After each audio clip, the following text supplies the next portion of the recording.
Thank you for coming today. My name is George. In addition to conducting estate sales and doing appraisal fairs, I just did the show in Spokane last weekend. But I also have a YouTube vlog called The Antique Nomad. I've been doing this long enough. I figure my job is to try to teach other people the things I know because we want all that to carry on. We'd like people to understand and appreciate these things that we've hung on to. Now, this is certainly a beautiful portrait. How did you get this, and what do you know about it? What I inherited it, and the person who had it first was a seamstress who used to sew for a prominent family. Yes. In St. Louis. She was given this as a gift. She gave this to my parents. When they opened it up, it said property of Anheuser-Busch. And Bush is a prominent family that she probably, I heard that she was the seamstress for. Oh, very interesting. Okay. Yeah. So that was actually very good information, because one of the things I was going to mention is that we see a lot of these that were painted on porcelain, and some of them were done for families, having them done as portraits, but some of them were in fact given out by the breweries, and that is exactly what you have here. Now that you've told me that it says, which I'm glad you told me, because of course it's sealed off, and we wouldn't know that if you hadn't told us. Right. So in other words, the breweries used to give these things out. The breweries used to give out a lot of really nice things as premiums. Around 1905, Anheuser-Busch in particular, and other breweries as well, gave out premiums that had portraits of lovely women like this, and they were on metal trays by a company called the Vienna Art Company. Oh. Uh-huh. But before that, they actually had them done on porcelain, and these were given to bottlers or significant people, very high sellers, that sort of thing. Uh-huh. It was not just something for the rank and file or somebody who just went to the bar and gave them some bottle caps. You had to actually have some status to get this. These were models of the day.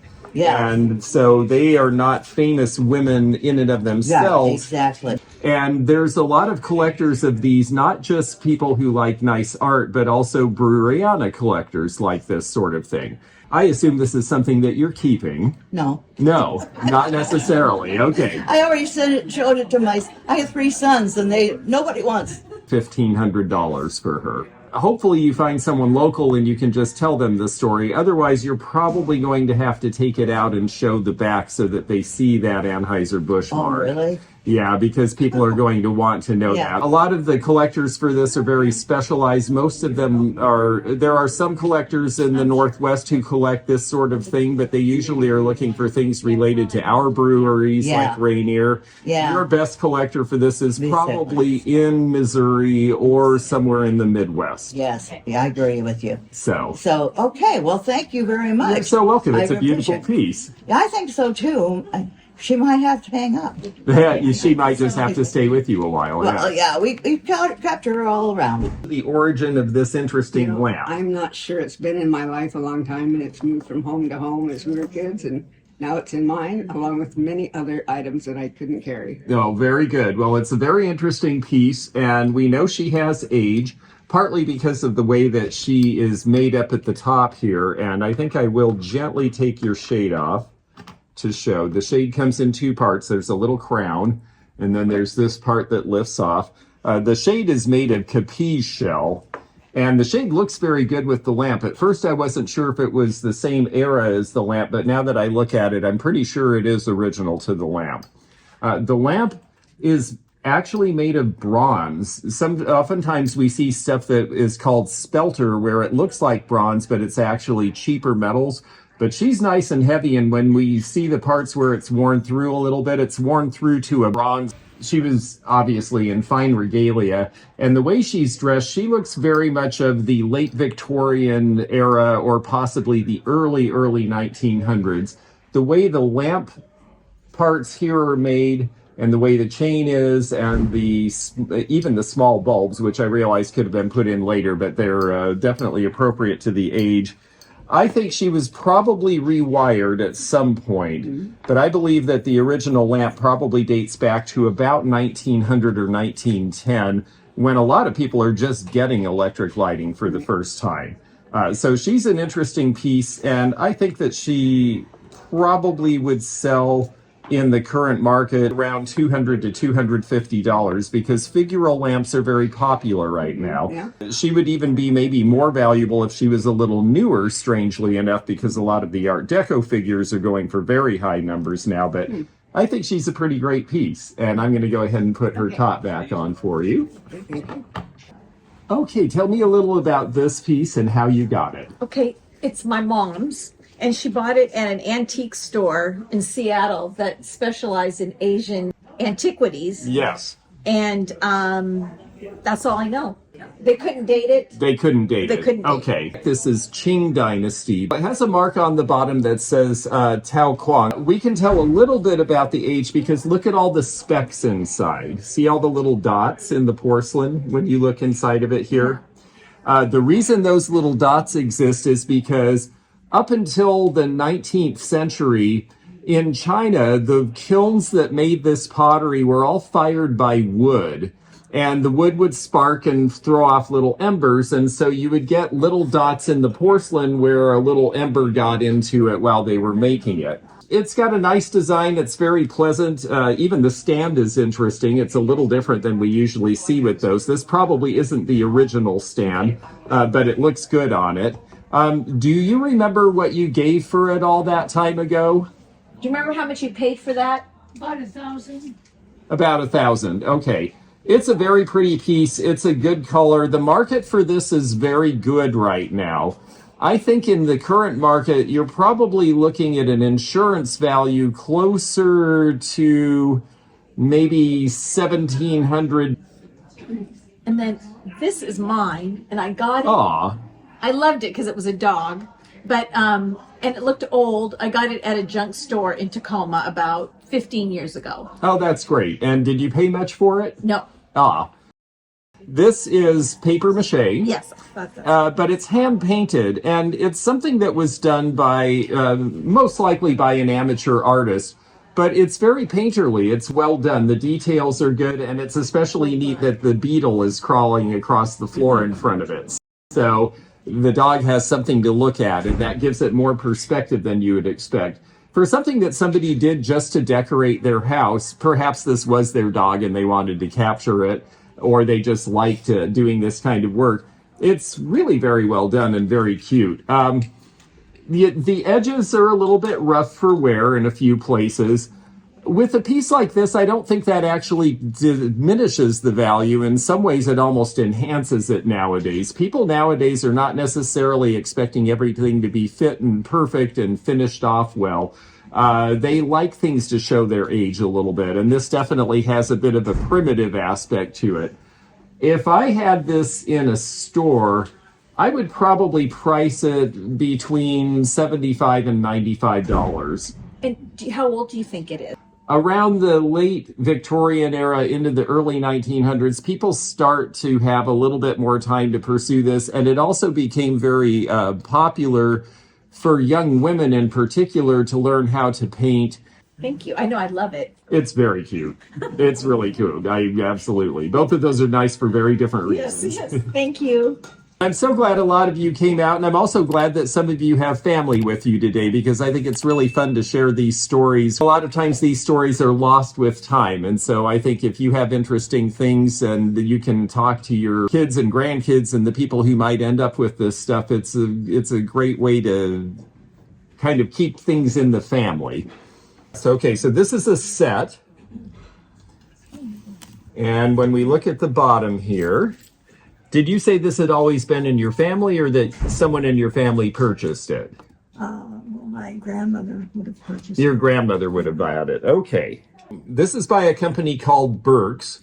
It's sold in Canada, and Burke's did very nice ware. There's certain things you can tell about silver that help us date it, partly the shapes of things. Also, you notice it has a very nice etch on here, and it has bow knots. And it has this little urn here with the garlands between. And these patterns, these motifs were very popular in the late 1800s.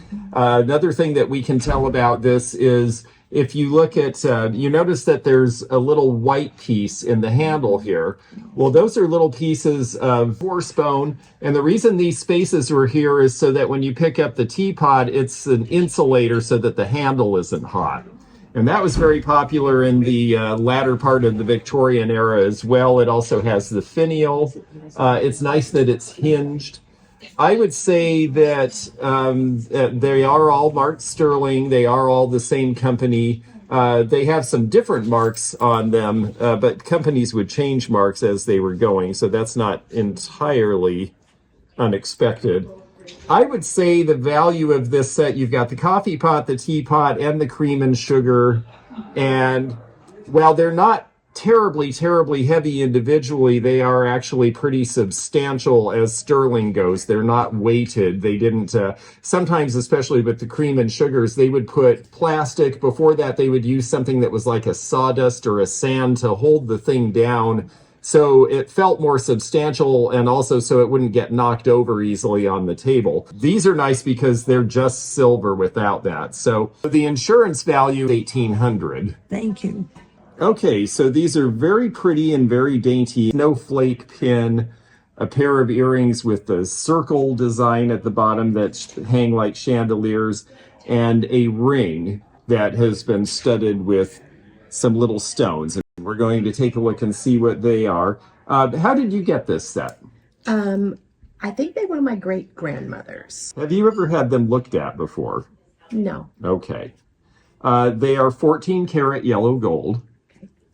And that doesn't surprise me. I had a feeling that they were because I see a very shiny, nice diamond in the middle of this pin. Yes, and it seems that all the parts are marked, which is nice. Now, they didn't have to mark gold with a carat weight until 1915, but I still think these are older than that. The way the diamond is cut in the middle appears to be what they call a mine cut. They don't do mine cutting anymore, but it used to be they did some beveling of stone in a certain manner, and it's different than the way they do it now. And then you have a whole lot of seed pearls. That's what all these little stones are. Seed pearl jewelry and jewelry that was this dainty was very popular in the time of the Gibson girls, which is about 1895 to about 1910 approximately. And I would say that these are likely to date to that era. It's a pretty set. It does seem like the set does belong together, that it always was a set together. At least the ring and the earrings definitely are. The pin may have come from another set, but it does have the seed pearls, so I'm inclined to think they've spent their whole life together. I would think the ring by itself probably in the retail would probably be in the $325 to $350 range. The pin, I would think retail would be in the $500 to $600 range, partly because it has the diamond, but also because it just has a really neat shape to it, and it's the most unusual piece.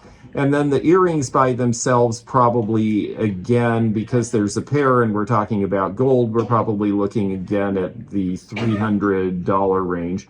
Then there's the whole question of, is it worth more together or more individually? And in this case, it would be worth more together. You might see as much as $1,400 on the set, and I would think you would want to insure it for probably somewhere in the $1,800 to $2,000 range.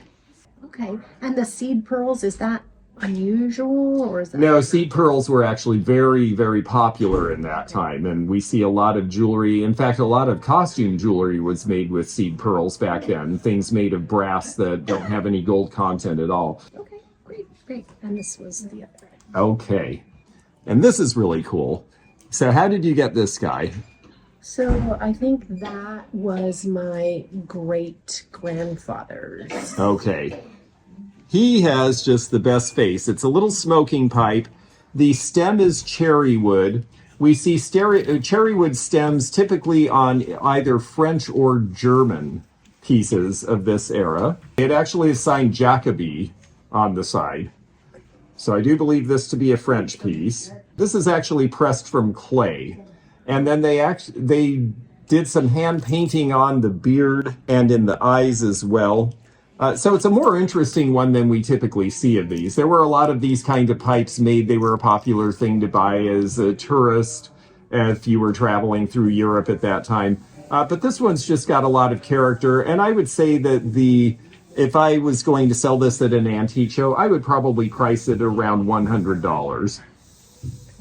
What time period? Oh, what time period? Sometime around the first 20 years of the 20th century, sometime between about 1900 and 1920, I would think. Hello. Hello. How did you get these pieces? So I was stationed in Europe in the 1990s, and I bought them for my father, who collected lamps.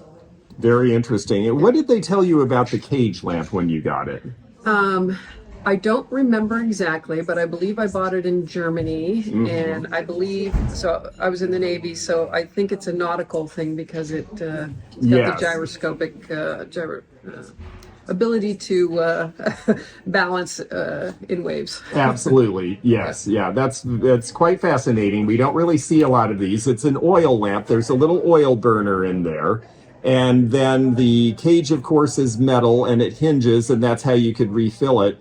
But the gyroscope is intended so that as you're rolling through the waves, you don't snuff out your lamp constantly. And so it's a very clever design for its time. I was much younger, so I don't think I paid a lot for it. Right. Yes, exactly. And I don't remember the time frame. Okay. I bought it in the 90s, but I don't think they gave me a time frame, or if they did, I don't remember. Well, the metalwork seems to all be done by hand. When you look closely, you can see the hammer marks. You can see that each piece is a little different than the other ones. The rivets are not all uniform in the same size, and that's good because it means that a lot of this was handmade and hand forged. I would think the era on this would be sometime in what we say in the United States we refer to as the mid to late Victorian era. So sometime around 1850, 1860, 1870. Once you get much past that, you're going to start seeing manufactured pieces. And this was done by some sort of a metalsmith. And that does definitely make it more interesting and more valuable. If I saw this at an antique show, I would be surprised if I would see a price less than about $300 on it these days. Okay, great. And then tell me about this funky lamp. That one I believe I bought in Italy. Okay. And I don't, once again, I don't think I paid a lot for it because I was much younger in my career and Didn't have the finances. Didn't have the means to. Yes. Well, these were the sorts of things that, because they were utilitarian, and in Europe particularly, 30 years ago, they didn't value as much as we do today. And now there's more of an appreciation and understanding. So I think you bought at the right time when you only had the budget to do. This one I'm inclined to think is older than the other one. I think so too. I agree, because it's a little cruder. It's not as well finished. Again, it's made to be able to pivot. And that way, hopefully, you're able to turn it away from the wind, for example. I believe that this piece probably is 100 years older than the other piece. Mid-1700s to possibly 1800. I don't think you'd be looking any newer than that. The condition is good. These are both things that people in the United States find fascinating because while we would have had some of this stuff, we were not really established. We weren't very big, and there wouldn't have been a lot of this here. So the collectors here really enjoy this. I think the value would be a little higher than the gyroscopic lamp, but not a whole lot more, even though it's older, because the gyroscopic lamp has that really interesting aspect of being gyroscopic. So because of that, I would say the value on this, I might expect to see $350 to $400 on this in an antique show these days. And I think it's just fascinating. And it's so cool that you bought these things when you had the opportunity. Yeah. I have one other thing real quick. Okay. If you have time. All right. This is very pretty. I saw you holding this, and it has an interesting mark on the bottom. And did you get this in Italy as well? No, so that one is passed down from our grandmother. And that's all I know about it. Okay. Well, the reason I asked you is because it is in fact Italian. Oh, is it? It's all hand painted, and it has the portrait of the woman with the wreath on her. It's very, very detailed. I'd say from the weight of it that it would have been from an era where they were starting to ship these around and sell them in other places because it's not so thick and heavy. The value on these is going to be similar almost no matter who the maker is, because right now there is a really strong interest in mid-century modern Italian ceramics. My dating on this, I would say, would go back to sometime around 1900. But I think that the style and colors are such that you would probably end up seeing in Seattle, at least, somebody who was interested in the mid-century wares would be your customer for this, just because it has the look and feel and color. And at that, I would think you might be seeing a value in the $150 range, approximately. Thank you so much. Thank you. Oh, yes. When we look at the stamp on the bottom, I agree with you. I do believe it's Chinese rather than Japanese. This was in your mother's house? Yes, and we had a relative who was a missionary in China in the 20s and 30s. And so I wonder if that's how it came into my mother's possession. Well, of course, we'll never know for absolute certain, but I would say the chances are probably at least 75% yes, because a lot of people went to China on missions in the 1920s and 30s, and a lot of this type of ware came back with them. I see it quite frequently. This is cloisonne. Oh, I'm sorry. Sorry, I Something out. brought it with things to give you. Yes, well, that's wonderful. The dragon motif is especially popular right now. It's interesting what makes things of interest to people in the antique market. Younger people who have computer jobs are very fascinated with a number of games and virtual worlds that have to do with dragons. Because of that, we see a lot of interest in things with dragon motifs. This one has an interesting repeating pattern. It's a nice substantial size. If I had this at the Lander Street Vintage Mall here in Seattle, which is our big antique mall in town, I would expect to price this around $175. This one is definitely German. That's probably German. Okay. And this is part of a set of 12. Okay, very good. Well, we'll take a look at this first. And how did you come to get the hotel teapot? Is that what it is? Well, I believe so because of the weight, either from a hotel or possibly a ship or a railroad, but usually the ships and railroads would have their logo on it. But when you feel them this heavy, it's because they were using them a lot, and it had to be able to take a lot of abuse, it had to be substantial, and it had to not wear out fast. But this one's in really good condition. A lot of the things that were used in these sorts of places were used over and over and over, and they're a little worn and a little scratched.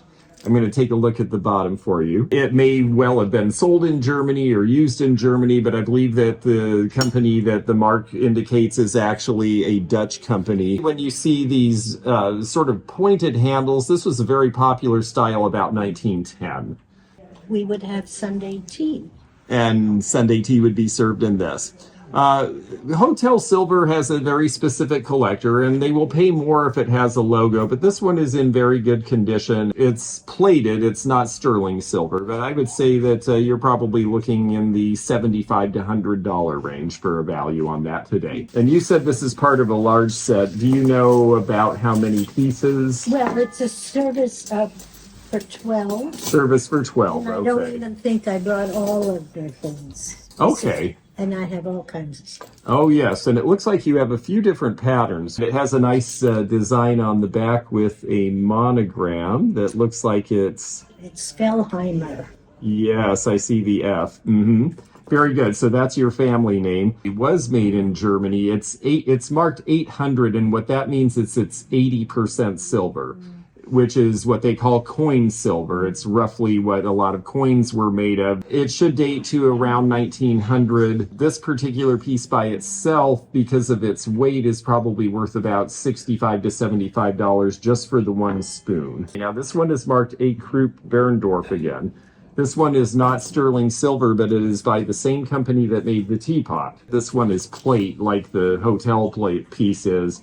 And so even though it's a nice piece and is as big and substantial as this, it's probably worth about $15 or $20. This goes with the set that had the spoon. Your fork is probably approximately $60. Silver has gotten so high that unless it's a really, really specifically fancy collected pattern, the value of the silver is pretty close to the value of the pieces. There's not a lot of a premium anymore because silver's trading at over $20 an ounce.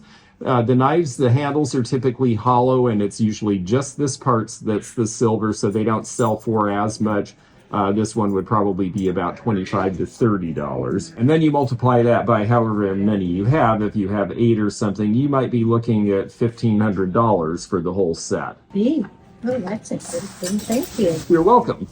Oh, isn't this handsome? How did you get this piece? It belonged to my partner's grandmother. Ah, And very I nice. don't know anything about it. It was definitely trying to be very fancy, and it has some neoclassical design in it as well. It's not just Victorian vernacular where they just sort of slap things together. They're actually trying to emulate things that go back to the times of the Romans, especially this base here. It also has a long screw that sticks out the bottom, and I like to show that to people because anytime you see a long screw that protrudes below the bottom of a piece when you turn it over, that almost always tells you that it's Victorian era or maybe even earlier. So this is going to date sometime around 1890. Originally, there would have been a pair, and it may even have been part of what they called a garniture set. A garniture set sat on a mantle, and you would have 2 candlesticks, 2 urns or flower vases or something, and then generally a centerpiece of some sort. Like a big vase or something. And so it may have even had that many pieces originally. This is made of brass. For years and years, we've been telling people, oh, nobody is interested in real antiques anymore, and they're only interested in mid-century modernism. We are noticing that younger collectors, the millennials, are starting to look at Victorian design again. And that's a big surprise to a lot of people, but it doesn't surprise me entirely because back when I started in the business around 1989, a lot of our customers were the grandparents of millennials. Well, a lot of millennials were raised in households where mom or dad either were a single parent or they went to work. And so a lot of this new generation coming up spent a lot of time at grandma and grandpa's house. And their nostalgia is for what grandma and grandpa had. And 30 years ago, grandma and grandpa were collecting this. So suddenly we have this younger generation that thinks old design is actually cool, which is great. There is an initial that says LSF. And I believe that actually is a European mark. I believe this is French. I would say that the value of this as a single piece is probably $50 to $65. Thank you very much. You're welcome. Do you mind if I get a card? No, not at all. Are you at the Lander Street Antique? I sell there, actually, yes. I need advice. Okay. This was my mentor, Dame Sonia Rova. She was partners with Rudolf Nureyev, engaged to Eric Brain. This is the Quartet de Cannes. And during one of their many partnerships, her and Nureyev, he gifted this to her after one of their performances. And it was one of his costumes, part of his costume. And she gifted it to me as a goodbye. How wonderful. So I am wondering, I mean, I would never sell it unless it is truly, truly valuable. So I'm just wondering, any advice? It's a wonderful story, and the story would definitely give this a premium in the marketplace. Yeah. And the big question is it enough of a premium to be worth selling? And the chances are possibly yes. The way this would be sold properly would be to be sent to an auction house that deals in celebrity items, okay, or specifically has an auction related to dance and theater. And that does happen. Sotheby's sometimes will have, or Christie's will sometimes have a specialized auction that's just about that. The first thing they're going to ask you is, that's a great story. How can you prove it? Exactly. Do you have pictures of them wearing it? Do you have pictures of them using it? Is there someplace you can point to that makes that link to this person? And that's my question. So her husband, Tor Suchowski, and he knew all of them. Yes. They were performing together. He and I are still in touch. And Oh, I good. asked him, do you know what performance? And he said, let me guess, 100. I have no idea. Right. He was like, they were always together until, you know, he started with Margaret Fonteine. I have no idea. So Yes. it's really hard to know how to prove the exact performance. Many And it's this different little ones. scarf from like just a costume. And for him, they said goodbye like, I don't know how many times. Right. And so this was one of the times he said goodbye again, and he gifted it to her. And I mean, who knows? And it's really beautiful. And I mean, the style of the fabric definitely, and the fact that it has almost a bicolor nature to it, the greenish and bluish. The only way to have provenance is to actually find a photo with this in it. That's just about the only way I can think of, because there isn't something, unfortunately, with a signature or something on it saying property of, or something that gives us that. And so even though you know it's true, maybe it's something where he could write some sort of a letter of authenticity for you. That might get you somewhere. But I think ultimately they're going to say, okay, yeah, but which performance is it in? Or how can we connect it so that we can show in our catalog, here is this person wearing this garment and now we're selling it. Because without that, it's all sort of like, well, it's attributed to, we believe it is, but your high value is only going to be if you can show it is. It's a long and arduous process. And it may be better to just keep it and enjoy it and have a wonderful story that you know. But if you could at least get him while he's still with us to write you something saying this piece came from, that would be something. That would be a big help. We see a lot of pewter. We don't see many pieces as old as this. Tell me how you got this. My husband comes from a very old Connecticut southeast corner of the state. Stonington, North Stonington. I love the little tag on the back. It's the bottom of a paper bag that one of his great aunts, I'm sure, ripped off, being a frugal Yankee. Yes, that's right. And I don't know what she meant by it. I like to read it as of that day.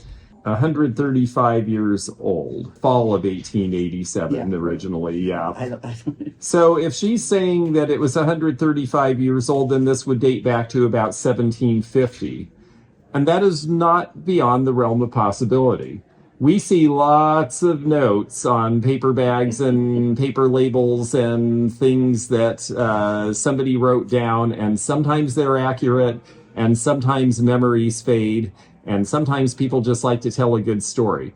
In this case, I think this is about right. I do believe this is from the late 1700s. It has a mark here. Double A's or something. And that's actually, that's a mark from the original maker of this.